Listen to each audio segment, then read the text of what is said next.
2 years ago, the U.S.-Mexico border was the site of a migrant humanitarian crisis. There were thousands of people seeking asylum legally and many others crossing illegally. Today, the border is quiet, including in an area that was once the busiest.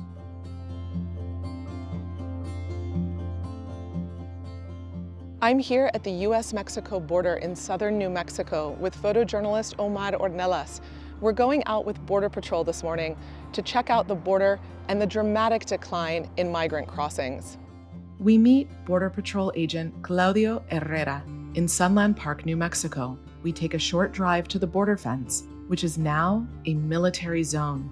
Claudio, how many migrants per day were crossing, a year or 2 years ago in this area? So at the highest level point in time, I'm talking about fiscal year 2023, 2024, we were averaging 2,700 individuals a day. Right now, just to give you a comparison, we're averaging between 60 and 70 individuals. Just a year ago, in the El Paso sector where Herrera patrols, there were 30,000 migrant encounters a month. That number has dropped dramatically to below 2,000 a month. The decline began last year, in June 2024, after the Biden administration restricted access to asylum at the border. But it has accelerated under President Donald Trump. He deployed nearly 7,000 military personnel to the border. He also signed an executive order in April creating a new military zone at the border. And I deployed the U.S. military and Border Patrol to repel the invasion of our country. And what a job they've done. Herrera drives us into what is now a national defense area.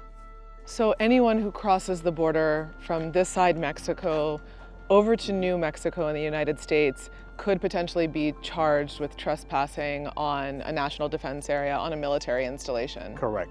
The buildup of troops means there are now 4 or 5 military or law enforcement personnel for every migrant.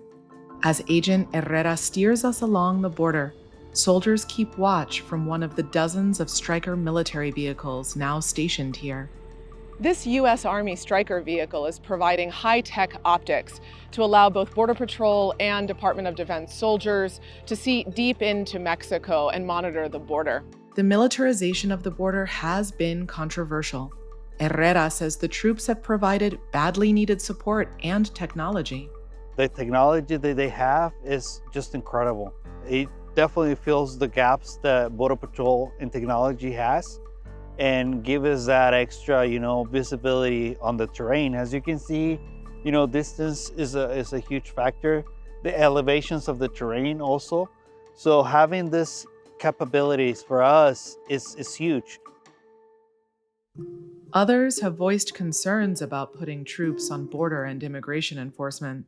Michael DeBrule served 3 decades as a Border Patrol agent in the field and in leadership.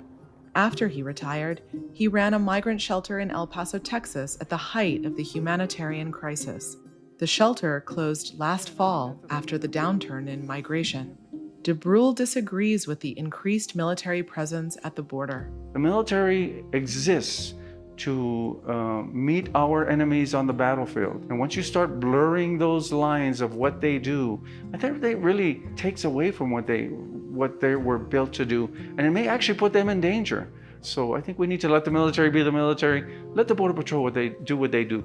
Now, with the border quiet, DeBrule says the Trump administration and Congress have a golden opportunity to overhaul the nation's outdated immigration system.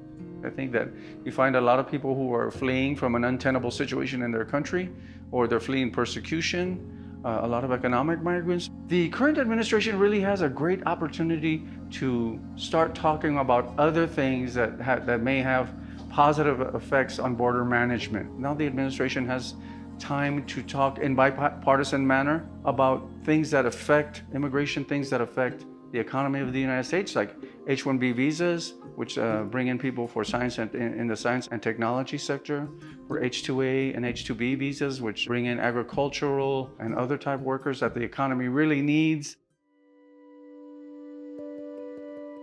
These days, Herrera's Border Patrol radio is eerily quiet.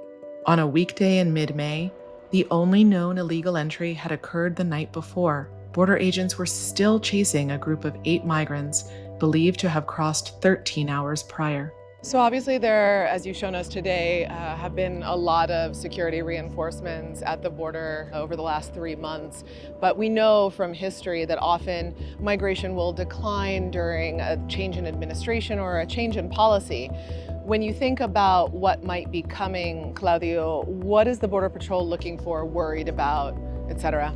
It's too soon to know, what's going to happen in the near future, but we need to be prepared. As we patrol the border, we face multiple different challenges. The cartel organizations, the migrants themselves, individuals trying to cross illegally, they will try to make or find their ways to come illegally into the United States. The only certainty at the U.S.-Mexico border is that things rarely stay quiet for long.